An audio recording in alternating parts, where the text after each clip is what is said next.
कई पिताओं से हो गए।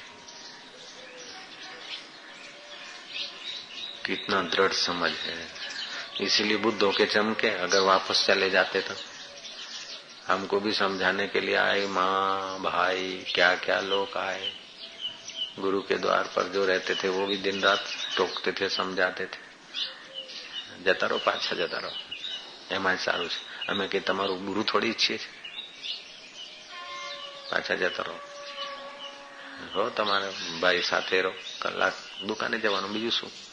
અને એ તો કે છે કે અઠવાડિયે 1 કલાક આવે તો બી ચાલશે। એવા ભાઈનો ત્યાગ કરો તો પછી ભગવાન મળે કોઈ દાડે? ના મળે, હો ના મળે। આવું શીખવતા મૂર્ખાઓ। અઠવાડિયામાં 1 જ દિવસ જવાનું, કલાક એન્ટ્રી પાડી આવવાની, એ શરતે ભાઈ ઘરે રહેવા માટે વિનંતી કરતા હતા। અઠવાડિયામાં 1 દિવસ કલાક ફક્ત, क्या नहीं। 1 कलाक का फिर 2 कलाक हो जाएंगे, 3 कलाक हो जाएंगे।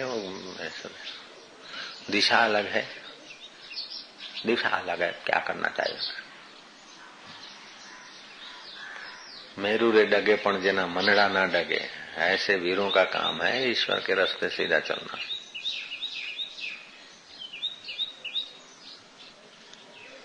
चलो हूँ डीसा जाऊं, डीसा। हाँ जी, हे राम, जो આજકાલ માં આવશે, ડીસા વાળા બી આવી જશે, આજકાલ માં પધારશે। हे राम, जो पुरुष अविद्या रूपी निद्रा से जागा है, બે નાવડી में पग मूके ने। चलो चालक मोदी काका कमाल कर दिया उसने। नडियाद में उसका परिवार था और उधर नारेश्वर में वो रहता था। ऐसी दृढ़ श्रद्धा।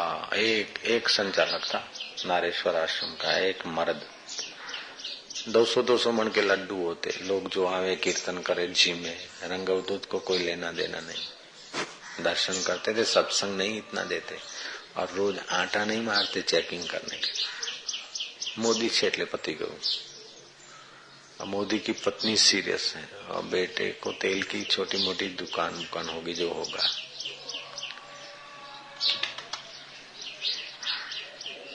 नडियाद और कहीं पेटलाद ऐसी, नडियाद डिस्ट्रिक्ट में ऐसी जगह पे उनका कुछ था। तो मोदी काका को चिट्ठियां आई कि बा बीमार है। तो कि हूँ तो डाक्टर नहीं कि એને હાજી કરીશ, તમે કઈ દવા દારૂ કર્યું। તારા એ સિરિયસ છે તો મારા દેવાથી કઈ હાજી થશે નહીં। પછી છેલ્લી તારા મમ્મી ઇઝ એક્સપાયર્ડ। तो ये तारा ही त्यारे रंगवदूत नी बाजू में बैठा था मोदी काका। कोई पूछता था बापू पास से कोई कार्यक्रम माटे नहीं, कोई संचालक था। ते तार आवे એટલે तार वांची અને ધીરે રહીને तार છુપાવી દીધી। મમ્મી ઇઝ એક્સપાયર્ડ, કમ સૂન। એક દિવસ થયો, બીજો દિવસ થયો, ત્યાંના માણસો આયા। બપોરે તારા એ દિવસ પૂરો થયો, બીજા દિવસે માણસો આયા કે આમ તમારી પત્ની સ્વર્ગવાસ અને તમને તાર કર્યો તો મળ્યો કે નહીં? કે હા મળ્યો। तार तमने मळ्यो छे? के हाँ। मोदी काका तमारी पत्नी एक्सपायर थई गई, तमने तार मळ्यो छे? के हाँ। आ रह्यो पण मळ्यो छे એટલે નો હું એ જરા એવી રીતે બોલતા था એમનો। मैं झूठું बोलूं? हम बाजा जुस्साમાં भी रहता। आ रह्यो तो પછી એ સિરિયસ છે, તબિયત ખરાબ છે, એક વાર તો તમારે આવું કે હું અહીંયા રહીશ, ઈશ્વરનું ચિંતન કરીશ, અર્ધાંગની છે ને પુણ્ય થશે, એની ગતિ સારી થશે। બાકી ત્યાં આવીને એની પાછળ હું ફરું તો શું એનું મરણ અટકાવું? કે એ મરી ગઈ છે તો હું નહીં આવું તો શું એને લાકડા નહીં મળે? મરી ગઈ છે તો સ્મશાનમાં લઈ જશે ઉપાડી, મારે તો કઈ ખબર આપવાનું હોય નહીં। છોકરા છે, તમે લોકો બધા છો, તો એનો મતલબ કાકા તમે નહીં આવો? કે એને આવવાનો સવાલ જ નથી થતો. તમે શું ગાંડા જેવી વાત કરો છો? પેલા લોકો કે કાકા તમે, અમે બાપુને કહીશું. જૈન બાપુને કહ્યું કે આવી આવી તાર આવી, અમે ચિઠ્ઠીઓ લખી અને કાકા આવતા નથી. મોદી કાકા છેલ્લા 22 વર્ષથી સંચાલન કરે.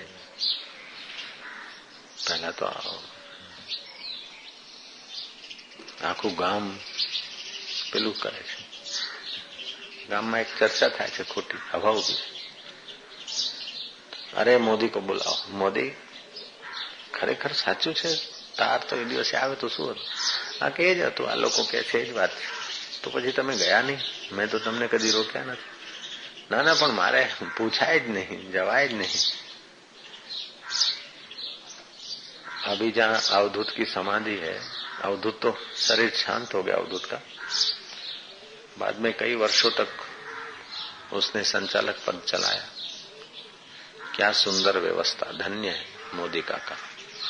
स्वभाव जरा कड़क था, अच्छा था, मैनेजमेंट बहुत अच्छा था। लालजी महाराज को ले आए, अवधूत चले गए तो कोई संत तो चाहिए, लालजी महाराज को ले आए। लालजी महाराज के यहाँ सीताराम का फोटो की पूजा होती है, वहीं अवधूत का उतना बड़ा फोटो दे दिया, ये ब्रह्मवेता, इनकी भी पूजा करो। लालजी महाराज को अवधूत की जगह पे नहीं बिठाया, लेकिन अवधूत सीताराम और अवधूत का फोटो दोनों की पूजा करते। लालजी महाराज ने 13 वर्ष बिताया। मोदी काका तो चले गए, लेकिन मैं ऐसी सुंदर व्यवस्था करके गए कि अवधूत की संस्था अभी चल रही है आराम से। न अवधूत को चिंता है, न अवधूत के दूसरे किसी जेलों को चिंता है। मोदी काका ऐसी गोठवन कर गए, धन्य उनकी स्मृति है, समाधि है मोदी काका की। समय जाएगा त्यों त्यों मोदी काका का नाम ऐसे समर्पित सेवक होते तभी संस्था चलती। एक पैर एक नाव में, एक पैर दूसरी पे नाव में। वाहवाही होती है तो चलो आपड़े के बापूना शिष्य ने संचालक, जरा बोझा आता है तो कहे चालो मने टाइम नहीं। ऐसे ले भागु सेवक तो हर संस्था में आते चले जाते। समर्पित सेवकों से ही संस्था चलती।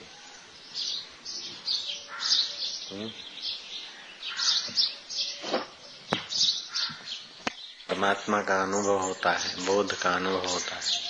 जैसे गहने भिन्न भिन्न है, इन्हें भट्टी में डालते तो सब सोना हो जाता है, एक ही हो जाता है। ऐसे ही वो सच्चिदानंद जो ईश्वर है, उससे पूर्ण स्फुरित होता है मन, फिर 5 इंद्रियां और मन में जो संस्कार, ऐसा जगत दिखता है। रात को सो जाते तो इंद्रियां मन में लीन होती, मन बुद्धि में, जीवत्व में, और जीव सुनसान हो जाता है अविद्या के पर्दे में। उसको पता नहीं कि आत्मा मेरे निकट है, परमात्मा मेरे निकट। तो वो अविद्या का पर्दा हटता है जब साधन, भजन और ज्ञान से। तो जीव जब विश्रांति करता है तो उसको समाधि बोलते हैं, और पर्दा रहित जो विश्रांति है उसको नींद बोलते हैं। नींद में भी कोई चिंता नहीं रहती, कोई टेंशन नहीं रहता, कोई बंधन नहीं रहता, कोई सत्यता नहीं रहती। लेकिन वो संस्कार लेकर सोए नींद में, फिर उठे तो वही संस्कार रिपीट होंगे। और नींद में जाएगा तो संस्कार दब जाते, सुन्न हो जाते, और नींद आई, आराम मिलता है, शरीर की थकान मिटती। लेकिन जब ध्यान में जाएगा तो मन बुद्धि की थकान मिटती। ध्यान से उठेगा तो मन बुद्धि में दिव्य प्रेरणा, दिव्य ज्ञान, दिव्य शांति, दिव्य आनंद, ये सब आता है। इसलिए भगवान शंकर कहते पार्वती को, नास्ति ध्यानम समम तीर्थम। ध्यान के समान कोई तीर्थ नहीं। तीर्थ में शरीर नहाता, लेकिन ध्यान में ये जीवात्मा परमात्मा में नहाता है। नास्ति ध्यानम समम यज्ञम। ध्यान के समान कोई यज्ञ नहीं। यज्ञ में तुम 5 वस्तु स्वाहा करते हो, लेकिन ध्यान में तो तुम्हारे 5 विकार क्षीण होते। नास्ति ध्यानम समम यज्ञम नास्ति ध्यानम समम दानम तस्मात् ध्यानम समाचरेत। इसलिए ध्यान का आदर करो। तो भगवत ध्यान जो है वो प्रारब्ध के कुटिल अंक को मिटा देता है। मेटत कठिन को अंक भाल के। आज से कुछ वर्ष पहले हम उत्तर काशी में थे। आनंदमयी मां और दूसरे बड़े बड़े अच्छे अच्छे संत थे। आनंदमयी मां के हाथ से उद्घाटन था और हम लोग अपने, कोई अतिथि था, कोई कुछ ऐसे संतों का जमघट था। तो वहां एक गंगा किनारे घाट बना था, उस घाट का उद्घाटन। तो उसमें साधु लोग बोल रहे थे, 10-5 मिनट सब लोग, हम लोग प्रवचन सब कर रहे थे।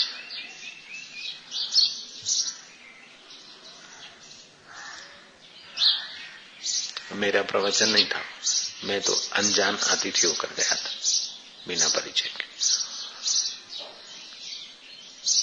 तो एक साधु ने कहा कि भाई अपन तो इधर बैठे हैं उत्तर काशी में, गुजरात होता है गुजरात और महाराष्ट्र, दिल्ली से 800,000 किलोमीटर दूर गुजरात है और महाराष्ट्र है बम्बई।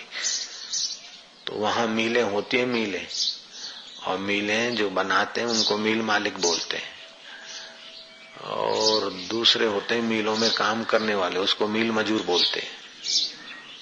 गंगोत्री में, उत्तरकाशी में ये चीज दूर की लगती है, इधर वो दूर लगता है। तो बम्बई होता है बम्बई बम्बई में मिलें होती, वो कपड़ा बनता है। तो जो कपड़ा बनाते हैं, मेहनत करते हैं, उसको मजदूर बोलते हैं, और जो मिल बनाते हैं उनको मालिक बोलते हैं, सेठ। तो एक होते सेठ, दूसरे होते मिल मजदूर, लेकिन तीसरे होते हैं वो शेयर्स बोलते हैं। शेयर 10-10 रुपए के शेयर खरीद लेते हैं, उनको शेयर होल्डर बोलते हैं। तो मजदूर तो मेहनत करते तभी तनख्वाह पाते, और सेठ मैनेजमेंट करते तभी नफा पाता है। लेकिन जो शेयर होल्डर हैं वो तो शेयर्स लेके रख देते, घर बैठे उनको डिविडेंड मिलता है। ऐसे ये घाट पर जो कोई स्नान करेगा या ध्यान करेगा या भजन करेगा इस धरती पे, वो तो मेहनत करेगा, पाएगा। और ये आश्रम वाले हैं वो संभालेंगे, उनको पुण्य मिलेगा। लेकिन जिन्होंने ये घाट बनाया, ये जमीन दिया है, उन्होंने तो शेयर्स लेके रख दिए, उनके तो 21 करोड़ तक डिविडेंड मिलता रहेगा बोले। ऐसी युक्ति युक्त बात कही उसने कि हाँ, वो मिल तो छूट जाएगी, ये शेयर्स तो इधर उधर हो सकते हैं, लेकिन ये आध्यात्मिक पुण्य जो है वो तो कोई भी भजन करेगा। હવે અત્યારે આપણે આટલા જ છીએ, 100-150 માણસ, બપોરે બધું ભરાઈ જશે, આપણી ગેરહાજરીમાં રવિવારે બુધવારે બધું થઈ જાય। તો જે લોકોએ અહીંયા જે કંઈ કર્યું છે 10%, 25% જે ઈશ્વરની નિયતિ, એ તો એમના બાપનું ને।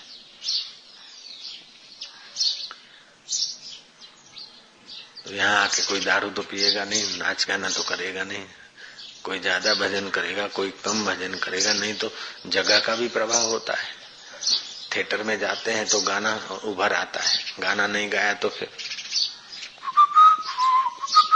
कालर और बाल संवारने और सीटी बजाना आ जाता है, क्योंकि वो थिएटर के वाइब्रेशन है। ऐसे ही जहाँ भजन होता है उस जगह पे जाते ही मन में भाव आते, सिर झुकता है, राम राम हरिओम, जो भी कुछ। तो पुण्य भूमि पे पुण्य संस्कार जग जाते लोगों के। तो पुण्य संस्कार जगाने का भी तो निमित्त ये लोग बने जिन्होंने घाट बनाया, जिन्होंने धरती दी। तो मैं तो भाई धन्यवाद उन्हीं लोगों को देता हूँ जो नहाएंगे, भजन करेंगे, उनको तो ठीक है, लेकिन जिन्होंने ऐसी जगह बनाई वो कितना अपने कुल का 21 कुल का भविष्य उज्जवल कर रहे हैं। तो सत्कर्म में फल देने की ताकत है। जैसे पाप कर्म है न, छुप के करो तो भी उसका फल तो मिलता है, ऐसे सत्कर्म छुप के करो तो भी उसका फल मिलेगा। ये धरती जो है, विश्व है कर्म प्रधान विश्व करी राखा, जो जस करे तैसा फल चाखा। तो ये कर्म करते करते अंतःकरण शुद्ध होता है, तो शुद्ध आत्मा का अनुभव करने की इच्छा होती है। क्या શરીરની આંખો મીચાઈ જાય, આપણને કુટુંબીઓ ખભે બેસાડીને શમશાનમાં લઈ જાય અને આ શરીર રાખ થઈ જાય એ પહેલા મારે ને મારા આત્મા વચ્ચે પરમાત્મા વચ્ચે જે પડદો છે એ જ્ઞાન અગ્નિથી રાખ કરી દે એવા કોઈ ગુરુ મળો।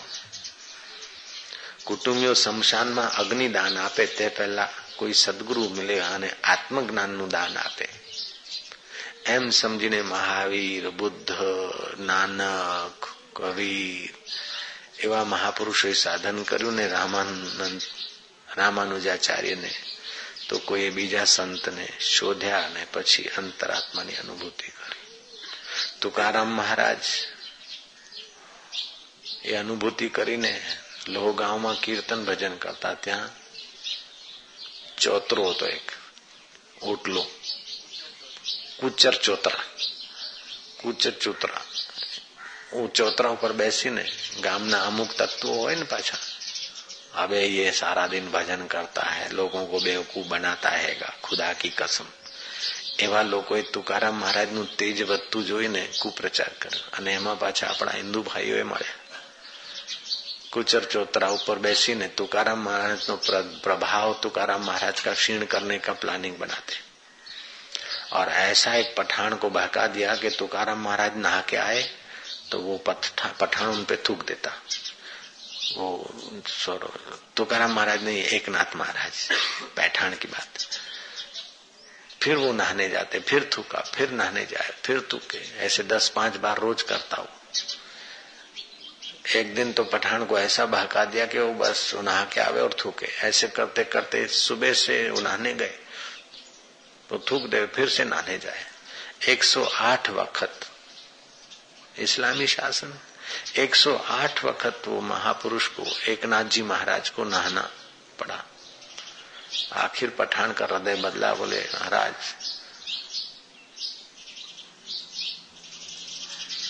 हमको माफ कर दो, मैं भी ऐसे तो ईमान में, धर्म में मानता हूँ, मैं भी 4 टाइम नमाज पढ़ता हूँ।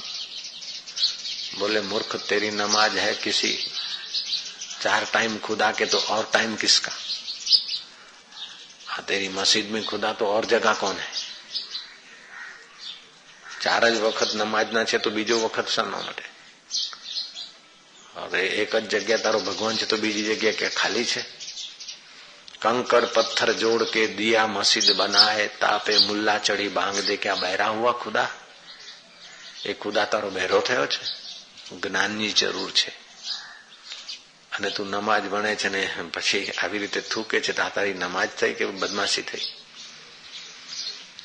तो ऐसी हिम्मत रखने वाले संतों को हयाती काल में समाज ने नहीं पहचाना, लेकिन अभी एकनाथ जी महाराज का पुस्तक बड़े बड़े विद्वान पढ़ते हैं। और तुकाराम महाराज को भी ऐसे ही कुप्रचार का शिकार बना दिया गया। नामदेव महाराज को बुलाया, बोले मरी हुई गौ जिंदी करो, काफर। बोले तो भाई हम सब नहीं करते, किसी मुल्ला मौलवी को बुलाओ। बोले नहीं, तुम हिंदू संत है, चमत्कारी है, ये गाय जिंदा करो। तुकाराम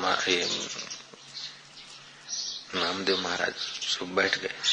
बोले इसको बेड़ियां पहरा दो, हाथ में हथकड़ियां, पैरों में बेड़ियां, या तो गाय जिंदी करो या तो फिर जेल में जाओ। इतना जुल्म, लेकिन अपनी प्रजा, निर्माल्य प्रजा क्या बोले? हे भगवान, हे माजा विठला करके चुप।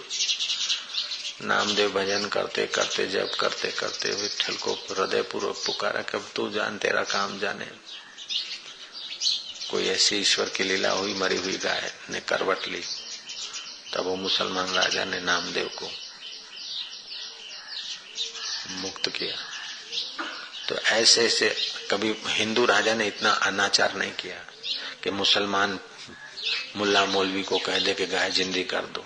तुलसीदास महाराज को औरंगजेब ने जेल कर दिया, चमत्कार दिखाओ। तुलसीदास महाराज बोलते भाई चमत्कार तो हमारा तो श्री राम जपते हैं, लोगों को सदुपदेश देते हैं। बोले नहीं, कुछ चमत्कार दिखाओ। तुलसीदास को जेल में डाल दिया। तुलसीदास ने जेल में बैठे बैठे बैठे बैठे विनय पत्रिका रची। पूरी कवि थे। हठीले हनुमान आवाहन किया। बस सुबह होते होते महल में इर्द गिर्द बंदर बंदर बंदर बंदर, और किसी का बुरखा खींचे तो किसी का कुछ, तो किसी की मूछ खींचे तो किसी का कान खींचे। पूरा उत्पात मचा दिया। औरंगजेब की कान आंख खुली के ये चमत्कार है। तुलसीदास से माफी वाफी मांगी, चले गए। तो अपनी भारतीय संस्कृति में योग साधना, भक्ति साधना की विशेषताएं बहुत थी, अभी भी कुछ है, लेकिन लुप्त सी हो गई। मांत्रिक शक्ति में, मंत्र में भी बड़ी शक्ति। तो आरोग्य के मंत्र होते हैं, विजय के मंत्र होते हैं, शांति पाने के मंत्र होते हैं, अंतर्मुख होने के मंत्र होते हैं। आदि जो मिटाने को यत्न करते हैं वो धनभागी हैं। तो मंत्र की शक्ति हम लोग भूलते गए, साधन भजन की शक्ति, सत्कर्म की शक्ति भूलते गए, तो आसुरी जीवन होता गया। और दूसरी बात, आपस में जो संगठन भूलते गए थे, इसीलिए यवनों का, दूसरों का प्रभाव पड़ता गया। अभी धरती पर 100 करोड़ ईसाई हैं, 100 करोड़ हिंदू नहीं बचे। हालांकि हिंदुओं में शंकर भगवान, कृष्ण भगवान, राम भगवान कई बार प्रकटे, अवतरित हुए, लेकिन हिंदू बंटते गए, आपरूषु आपरूषु। और वो लोग प्रचार करते गए, एक दूसरे को बनाते गए ईसाई। आज जीसस जब हयात था तो मैगदलेन नाम की वैश्या उनकी भक्त थी, तो उसने पैर धोए जीसस के अत्र से। तो जो कुछ राजकारणी जीसस के अगेंस्ट थे, उनको मौका मिल गया कुप्रचार करने का, और ऐसा जोरदार प्रचार हुआ कि जीसस को क्रॉस पे चढ़ा दिया गया। तो उस समय हजारों आदमी जीसस को क्रॉस पे चढ़ा हुआ देखकर तालियां बजा रहे थे, और अभी करोड़ों आदमी अपने को ईसाई जीसस का अनुयायी मान रहे। वर्ल्ड पार्लियामेंट में मेरे सबूत, अमेरिका में कई जगह पर ऐसा प्रश्न होता था कि सबसे बड़ा धर्म हमारा ईसाई धर्म है, क्योंकि इसमें बहुत लोग हैं। तो रामतीर्थ से भी ऐसी बात हुई। रामतीर्थ ने बोला, बहुसंख्या से धर्म के बड़प्पन नहीं होता। बहुसंख्या गिनो तो कीड़ियों की, बैक्टीरियाओं की बहुसंख्या है, धर्म की अपनी श्रेष्ठता होती है। बोलते जीसस भगवान बड़े हैं। कैसे बड़े? कि बहुत फॉलोअर्स हैं। नहीं, जीसस भगवान बड़े हैं और कृष्ण छोटे हैं। अरे कृष्ण ने तो शत्रुओं को 17 साल की उम्र तक शत्रुओं को छुआ तक, हथियार के बिना ही शत्रुओं को छूते, या तो पूतना को तो चूस चूस के पहुंचा दिया, धेनकासुर बकासुर को तो हाथों से ही पहुंचा दिया, और मामा कंस को आलिंगन करते ही पहुंचा दिया। ऐसे समर्थ भगवान कृष्ण की सफलता तो प्रत्यक्ष है। जीसस तो शत्रुओं के द्वारा क्रॉस पर चढ़कर लाचार होकर मर गए, दुर्जनों के द्वारा जीसस मारे गए, और कृष्ण ने तो दुर्जनों को बिना हथियार के मार के अपने धाम में पहुंचाया। तो भगवान तत्व में कृष्ण बड़े कि जीसस बड़े? और कृष्ण आए तो जन्मजात सिद्धियां और सामर्थ्य उनके जीवन में दिखा। आज जीसस तो बेचारे 17 साल भारत में आए, योगियों से योग सीखे और काशी के विद्वानों से विद्या सीखे। बाद में रोम में आए तो रोम के केसर बादशाह ने रोम को सवारा और बहुमान किया जीसस का, और फिर वही रोमन लोगों ने, यहूदियों ने जीसस को क्रॉस पे भी चढ़ाया। हमारे भारत में भगवान कृष्ण को तो पूजा है। सुकरात में और शिव जी के जहर में कितना फर्क है। सुकरात को जबरन जहर दिया गया और मार दिया लोगों ने, और यहाँ कृष्ण अपने मन से ही अपने लोगों का दुख मिटाने के लिए जहर पीते और कंठ में रखते, नीलकंठ कहलाते। तो ये भारतीय संस्कृति के भगवान और संतों की तो अभी भी आध्यात्मिक महिमा है। परदेश में खाली हाथ जाते हैं और हजारों लोगों को शिष्य बना के आते, शांति दे के आते, और तुम तो कावा दावा करके दूसरों को अपने धर्म में ही घसीटते हो। तो भारतीय आध्यात्मिकता तो अभी भी उतने ही और लोगों की अपेक्षा उतनी ही सच्चाई और महत्ता रखती। चाहे मंत्र शक्ति हो, चाहे योग शक्ति हो, चाहे आत्मज्ञान हो, चाहे औषध के जगत में हो। अभी अमेरिका आयुर्वेदिक पर झुक रहा है, तो हमारा 1000 वर्ष से देश गुलाम रहा, इसलिए संस्कृति का फायदा हम लोग नहीं ले रहे और पाश्चात्य जगत से प्रभावित हो गए। पढ़ाई लिखाई ऐसी हुई। लॉर्ड मैकालेन, उसने अंग्रेज शासन को कहा कि जब तक भारतीय संस्कृति का प्रभाव रहेगा तब तक अपना शासन पक्का नहीं रहेगा, तो गुरुकुलों को नाबूद किया जाए। नहीं तो एक भी आदमी ठान लेगा तो उसकी शक्तियां जगाकर हम लोगों को भगा सकता है। इसलिए गुरुकुलों को नाबूद करने के लिए ब्रिटिश शासन ने अंग्रेजी की महिमा बढ़ा दी। अंग्रेजी पढ़े उसको प्रमोद, नौकरी, ये इज्जत तो ये आदि देने, और संस्कृत भाषा और गुरुकुलों में जाने वाले को नीचा दिखाने लगे और कुप्रचार करने लगे। इससे अंग्रेजी कल्चर घुस गया, तो हम लोग अंग्रेजों से प्रभावित हो गए। मैकालेन की कूटनीति ने ऐसा काम किया कि अभी भी उसकी असर हमारे खून में है, ब्लड में है। हमारे नेता परदेश जाते हैं, उनसे प्रभावित होकर आते, वहां के अंडा सिस्टम पूरे देश में चालू कर दी। मेरी जहाँ मुर्गी के अंडे, संडे हो या मंडे खा लो मुर्गी के अंडे। तो मुर्गी का अंडा खाने से जो सेक्सुअल केंद्र है वो उत्तेजित होते, जो वीर्य धातु पड़ा है उसको भी ले निकलते, और धीरे धीरे थोड़ा चिल्लाने से बंद हुआ ये प्रचार। तो नेताओं का कसूर नहीं है, अंग्रेजी स्कूलों में पढ़े और पाश्चात्य कल्चर से जिए। इसलिए भारतीय संस्कृति का जो लाभ लेना चाहिए और भारत के हवामान के अनुसार हमारा खान पान होना चाहिए।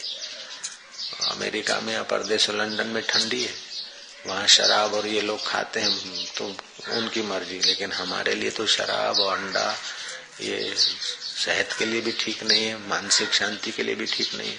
अभी तो विज्ञानी वहां के भी बोल रहे हैं 5 लाख लोग